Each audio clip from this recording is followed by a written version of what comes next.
alokairu politika kakazarra dela birgogoratzera etorri gara. Haurrak, gurasoak, profesionalak, Nafarroako leku ezberdinetatik Iruñara gerturatu gara 0-3 zikloaren errealitatea salatzeko.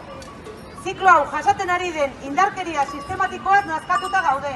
Gure aldarrikapenak ugariak dira, baina momentu honetan nagusienak bi lirateke.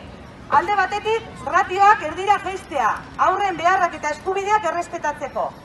Bestetik, soldaten igoera. Ziklo honetako haurren hezkuntza eta zainketa arduratzen diren profesionalena, bizitzaren etaparik garrantzitsua dela kontutan hartuta. Nafarroan, lan desberdinagatik soldata ezberdinak kobratzen baita. Hitzetatik ekintzetara pasatzea eta erabakiak hartzea exigitu nahi diegu politikariei.